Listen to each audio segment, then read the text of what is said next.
Según Génesis 47, 12, 27, durante la sequía en Egipto, José almacenó y preservó el alimento. Para subsistir, la gente tuvo que venderlo todo y, al fin, incluso a sí mismos. Ese es el precio de vencer. Así es en este tiempo del fin, donde conseguir el alimento para entrar al reino y conquistar nuestra tierra, que es Cristo, formado en nosotros, nos costará renunciar a todo, incluso a nuestra propia vida. Pero a cambio de nuestro todo, tendremos su todo y reinaremos con él. Con ustedes, José.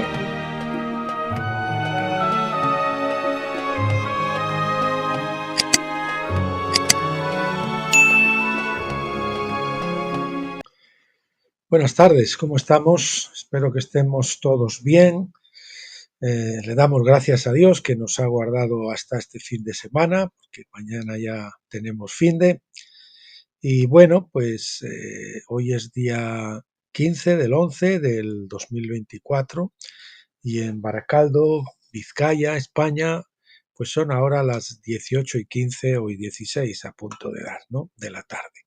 Las 6:15 o 16 de la tarde. Bueno, como siempre, lo primero, pues vamos a recordar o anticipar lo que veremos el lunes, Dios mediante. Vamos a ver del libro de Deuteronomio, segunda ley, primer tomo, del doctor Stephen Jones. Vamos a ver el capítulo 13, que se titula Recibir una herencia anticipada. Y también veremos el siguiente, que se titula Gigantes en América, el capítulo 14. Dios mediante, el lunes estaremos viendo este libro del doctor Stephen Jones. Bueno, y lo que teníamos para hoy de mi libro Reflexiones acampados en Gilgal, el tomo 3. Saben que es un libro que lo pueden descargar gratuitamente de mis blogs y también lo pueden adquirir en Amazon en sus versiones Kindle y también de tapa blanda en formato físico por si lo quieren adquirir, siempre a unos precios módicos.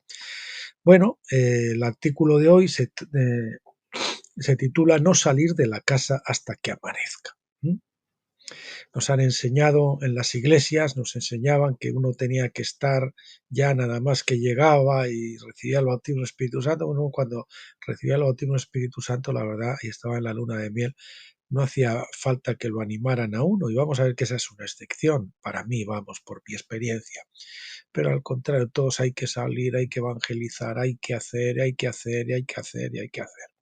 Y no, el Señor lo que nos quiere es que estemos en la casa comiendo el cordero hasta que amanezca, es decir, hasta que recibamos, crucemos el Jordán, moramos a la carne, crucemos el Jordán y salgamos del lado de la resurrección, del lado del nuevo día, del lado de la vida victoriosa, porque entonces pues podemos predicar el Evangelio, porque solo los crucificados pueden predicar la cruz con propiedad. Bueno, y de eso trata esto. Éxodo 12:22 nos dice, y ninguno de vosotros salga de las puertas de su casa hasta la mañana. ¿Y cuál es la mañana del nuevo día? En el día bíblico, que comienza en la tarde, que es la Pascua, se adentra en la noche, en el desierto, si quieren, que es Pentecostés, y después del Jordán viene el amanecer del nuevo día, que sería tabernáculos, sería el equivalente al lugar santísimo, y por lo tanto la vida de resurrección, la vida victoriosa, el reposo de Dios, la vida abundante. Esa es la mañana, hasta que no amanezca, como dice él también en un texto de la palabra de Dios, porque aún no les ha amanecido, ¿no? Si no conocen estas cosas básicas, dices, es que aún no les ha amanecido. Bien, segunda de Pedro 1:19 dice, hasta que despunte el día y el lucero de la mañana alboree en vuestros corazones. Y esto muchos lo aplican a Cristo y también es una aplicación, pero aquí yo creo que se habla hasta que despunte el día y el lucero de la mañana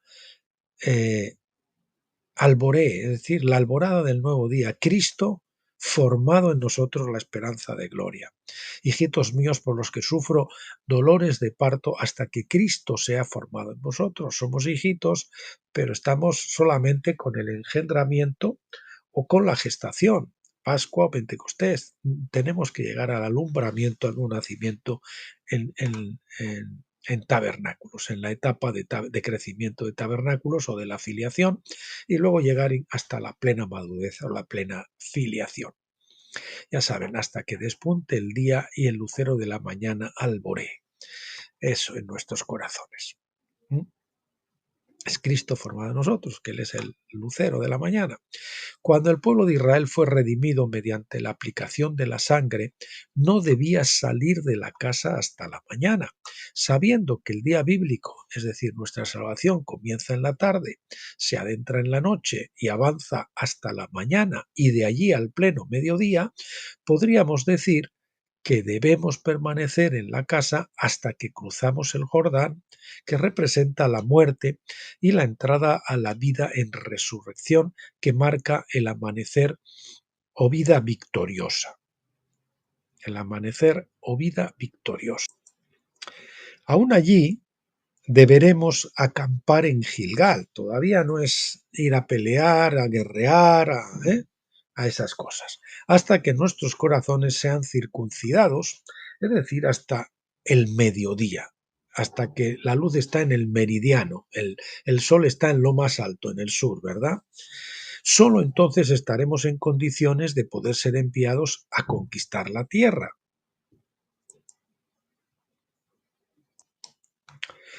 Antes de esto, las batallas serán contra nuestra propia naturaleza pervertida, contra Amalek, que es nuestra carnalidad, pero no para luchar contra los gigantes, que son los ídolos del corazón, ni para conquistar la tierra. Esos ídolos del corazón a la hora de pasar el Jordán normalmente van a ser un afecto natural fuerte, una esposa, un hijo, etcétera, algo así, que nos es quitado de alguna manera. Una novia, un novio, no lo sé, algo que hay que renunciar, una carrera, unos estudios, una profesión, tema económico, ídolos para pasar a vivir en total dependencia del Señor, en fin. Lamentablemente la cristiandad, como los hijos de Esceva, se empeña en salir a evangelizar, eso entre comillas, evangelizar, antes de madurar. Resultado de ello, el mismo que cosecharon los hijos del tal Esceva. Huyeron de aquella casa desnudos y heridos. Eso es lo que nos suele pasar por meternos en berenjenales cuando no tenemos madurez, incluso ni siquiera para meternos en guerra espiritual, ¿verdad? Hechos 19:16.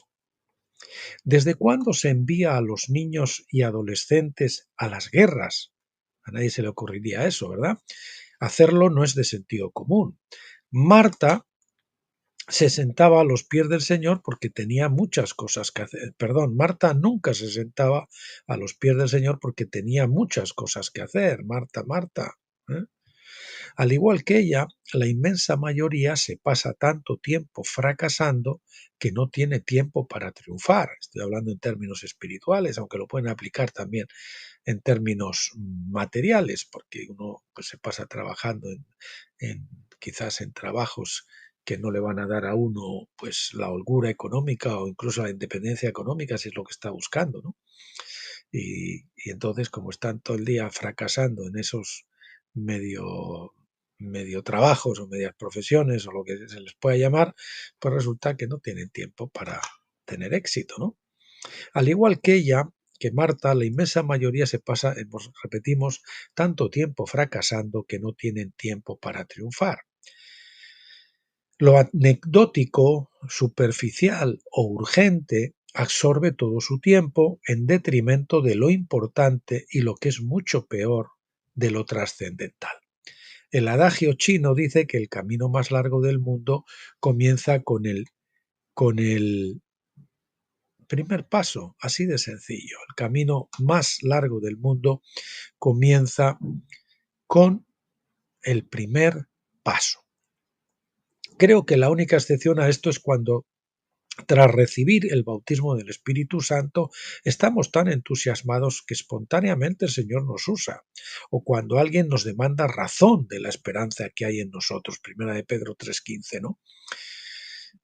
Yo, por ejemplo, cuando recibí el bautismo del Espíritu Santo ni siquiera estaba congregándome, Yo lo recibí solo en mi carro, le pedí, me habían prestado un librito pequeño que hablaba de ello, y yo, pues con la fe de un niño, pues le pedí al Señor que me bautizara en el Espíritu Santo, y en el coche tuve un bautismo del Espíritu Santo dramático, maravilloso, impresionante, ¿no? Y yo estaba tan entusiasmado que a mí nadie me tuvo que decir que tenía que decirle a otros. Durante un tiempo yo conté a varias personas, y no solo eso les conté de Cristo, sino que además oraba por ellos para que recibieran el bautismo del Espíritu Santo, y mucha gente lo recibió. Bueno, mucha, pues yo qué sé, tal vez 6 o 12 personas o algo así, ¿no? Bueno, que no está mal, ¿no? Para un principiante. Bueno, eso es una causa. El entusiasmo, pues no hay otra cosa más que entusiasmo, emoción, y es puro, no es con la intención de sobresalir o de ponerse medallas ni cosas de esas, ¿no? Y lo otro es cuando alguien nos pregunta a razón de la esperanza que hay en nosotros. Pues si nos pregunta muy de Pedro, pues entonces le podemos contestar. Así que si su pastor lo está empujando a usted, pues una y otra vez, a que haga, a que evangelice, a que traiga, que no sé qué, pues dígale: oiga, pastor, es que todavía no ha amanecido, tenemos que estar en la casa comiendo el cordero hasta que amanezca, no tenga tanta prisa. ¿eh? Bien. Sin embargo, los hijos del tal Esceva no quieren perder su precioso tiempo en el camino largo, duro y tedioso del crecimiento y la maduración, que es la senda de la cruz. O sea, se aprestan o les empujan los pastores a ofrecer el sacrificio como Saúl por las obras de la carne, sin esperar el tiempo de Dios. Tratar de avivar la iglesia por la fuerza de la carne, para que no se les deserte la gente, para no perder miembros, para no perder diezmos, ¿verdad? Les aterra comenzarlo, ¿eh? Ese camino largo les aterra comenzarlo. Ellos ni se lo plantean, muchos, ¿no? No se dan cuenta de que el atajo es darse cuenta de que no hay atajo. Es decir, que acabar con el hombre viejo viene primero. Primero, la obra de arrancar, destruir, arruinar y derribar. Esa es la obra primera. ¿eh? Luego la de edificar y plantar. Nosotros venimos a Cristo, y luego, una vez que estamos aquí, este edificio viejo con el que hemos venido a Cristo, tratamos de repararlo, de remozarlo, de limpiarlo, de acondicionarlo, ponerle nuevas cortinas y hacer. Pero siempre es el edificio viejo, siempre es el viejo hombre, y eso el Señor lo único que quiere es acabar con ello. Por eso tiene que arrancar, destruir, arruinar y derribar. Y luego, cuando realmente hemos derribado, cuando el hombre de guerra ha muerto, cuando hemos muerto a la carne, viene la obra de edificar y plantar. Hasta el Jordán es la obra de destrucción, de demolición. Después del Jordán, la edificación o la plantación. Ay, pero aman tanto al viejo hombre, al ancianito, ¿verdad? Algunos aman tanto a ese que, bueno, lo amamos, ¿no? Todos en ese tiempo. Ellos miran despectivamente como hacia abajo a las Marías, a los Josés, a los Moisés, a los Moiséses, ¿no? A los Davides, que se sientan a los pies del Señor. Los miran como despectivamente, como hacia abajo. Esto no, son pasivos, estos no sirven, estos no dan. Y algunos a lo mejor es por eso, pero otros es porque saben que no es su tiempo. Sin embargo, al final ellos son los únicos que vencen. Pasaron mucho tiempo dentro de la casa comiendo el cordero íntegro, sin rechazar ninguna de sus partes, que no eran de su agrado, ¿no? Sin rechazar ninguna de las partes, ¿eh? O de las partes, yo creo que es mejor, de las partes que no eran de su agrado. Parte del cordero, y es que a mí los sesos de la cabeza no me apetece, es que a mí el rabo tampoco me gusta mucho, me atrae, es que a mí el tema de mucho hueso no me gusta, no, yo quiero el magro, yo prefiero el costillar porque es más jugoso, ¿no? Bueno, pues no, Cristo es íntegro y no podemos despreciar ninguna de sus partes. Entonces, esos que no han rechazado ninguna parte, ahora pueden presentar al Padre un Cristo rollizo, un Cristo formado en ellos, que puede ser una paloma, puede ser un cordero o puede ser un buey, un gran buey, no sé, y algunos pues ni siquiera tienen paloma que ofrendar. Estos que ofrecen a Cristo un Cristo rollizo, pues esos que se atreven a ir hasta el final en el recorrido de maduración. José fue considerado un pringao, pringado, un listillo, ¿no? Sus hermanos de seguro se reirían a su costa, bromeando entre ellos: ¿dónde estarán ahora los sueños de grandeza de José? Ja, ja, ja. Pero cuando todos ya se habían olvidado de José, el padre lo sacó de la cárcel directo al trono de Egipto, lugar ante el cual tuvieron que venir y postrarse, tal como José lo había soñado de parte del padre. Así que, ¿quién llegó primero a la meta? ¿José o sus hermanos? Proverbios 14:12 dice: hay camino que al hombre le parece derecho, pero su fin es el camino de muerte. También Mateo 7:14 dice: porque estrecha es la puerta y angosto el camino que lleva a la vida, y pocos son los que la hallan. El camino que al hombre le parece de ello. No, yo por aquí, porque por aquí es menos duro, tal, no sé.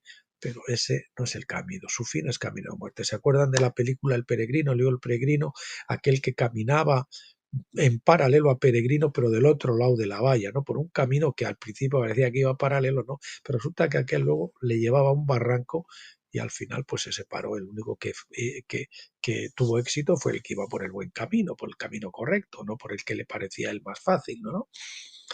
Y este otro que decíamos, Mateo 7:14, porque estrecha es la puerta y angosto el camino. Tenemos una puerta, es Cristo, ¿de acuerdo? Para ahí hay que entrar.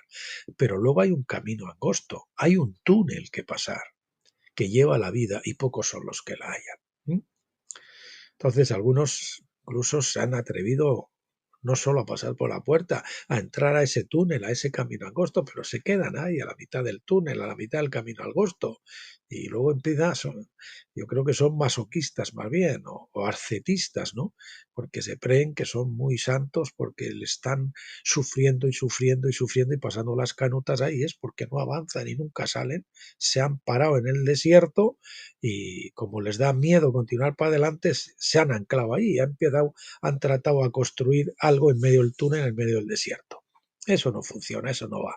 Bien, otro adagio dice que en la vida tú no obtienes lo que deseas, sino aquello en lo que te enfocas. Si yo me enfoco en Cristo y en comer el Cordero y en seguir ese camino, pues al final voy a obtener a Cristo, un Cristo rollizo. Si no me enfoco en otras cosas, pues quizá tenga algo de eso, pero no lo que se debería de conseguir. Me he enfocado en tener éxito en los negocios, pues a lo mejor tengo éxito en los negocios, pero entonces no voy a tener éxito en el camino espiritual. Los hijos de Esceva y las Martas se enfocan en lo banal. Perdón, que esto creo que debe ser con B, ¿verdad? En lo banal. Parece mentira que banal sea con B cuando vanidad y todo eso es con V, ¿no? Es una cosa contradictoria. Los hijos de Esceva y las Martas se enfocan en lo banal, en lo material, en lo urgente. Su cosecha final será vacuidad y futilidad. Eso es lo que vamos a cosechar. Al final de sus años se encontrarán apaleados, desventurados, miserables, pobres, ciegos y desnudos, como dice Apocalipsis 3:18 o la Odisea, con apenas nada de Cristo en sí mismos. No han cambiado, incluso parece que son peor que los incrédulos, pues no dedicaron tiempo a comer el cordero, porque había que correr para fabricar el crecimiento artificial de la Iglesia por las obras de la carne, al más puro estilo de Saúl, adelantándose a ofrecer el sacrificio por impaciencia. La impaciencia, el sacrificio vamos a poner por impaciencia. Impaciencia es incredulidad, es un pecado grave, que nosotros queremos llegar a un sitio antes que el Señor quiere que lleguemos allá. Vivimos en el futuro. Ansiedad es que nuestra mente va más a prisa que la vida. Bueno, y a otros al revés, lo que tienen es angustia, miedo, porque se quedan detrás, ¿no? Yo suelo decir que el que está debajo de la nube es correcto. El que se adelante, que corre más que la nube, pues el sol lo va a tostar. Y el que se queda detrás, pues lo mismo, no avanza. Si quiere ir más rápido que la nube, va a estar en ansiedad. Y el que quiere ir más lento que la nube, pues se va a estar en temor, porque le va a coger ahí el frío de la noche, ¿no? Bueno. Bien, no dedicaron tiempo a comer el cordero porque había que correr para fabricar el crecimiento artificial de la Iglesia por las obras de la carne, al más puro estilo de Saúl, adelantándose a ofrecer el sacrificio por impaciencia. Vean 1 de Samuel 13, 8 y 9. Estos solo tendrán un poco de aire en sus manos para presentar al Padre de los Espíritus. Por lo tanto, termino diciéndoles eso que les dije antes: dígale a su pastor que le está empujando, que hay que evangelizar, que hay que evangelizar. Es que tenemos que estar en la casa hasta que comamos el cordero, hasta que cruzamos el Jordán, hasta que ya Cristo es formado en nosotros, entonces ya podemos salir a pelear, ¿no? Mientras tanto, podemos estar aquí, ¿no? Preparándonos, madurando, hasta que el Señor nos diga: id ahora, ¿no? Echad la red ahora, no antes, sin el Señor. Ese pasaje de Finisterre en mi libro también lo tienen, ¿no? Ellos iban a pescar, y iban a pescar de noche, otra vez, sin estar preparados, todavía estando en el desierto, que es la noche, y pues no pescar. Toda la noche hemos estado trabajando y nada hemos pescado, Señor. Y ahora, cuando el Señor sí entró a la barca, es decir, cuando hemos nacido de nuevo, cuando estamos del otro lado del Jordán, hemos entrado en la vida victoriosa, Cristo ha sido formado en nosotros, Cristo está ahora en la barca. Entonces, echa ahora, ¿no? Y entonces, cuando el Señor estaba en la barca, sí que pescaron, ¿verdad? Porque la palabra de Dios: echad la red ahora para pescar, no a ver si pescáis, sino para pescar. Muy bien, queridos amigos hermanos, pues esto es lo que teníamos para hoy. Recuerden, para el lunes, Dios mediante, pues ya les hemos dicho que íbamos a estar viendo esos capítulos del libro Deuteronomio, segunda ley, discurso 1, el capítulo 14, Gigantes en América, y el capítulo 13, que era recibir una herencia anticipada. Es decir, que de alguna manera tenemos que estar todos juntos a tabernáculos, pero de alguna manera algunos vencedores reciben algo, un regusto de esa herencia, ¿no? Eso es lo que vamos a mirar el próximo día.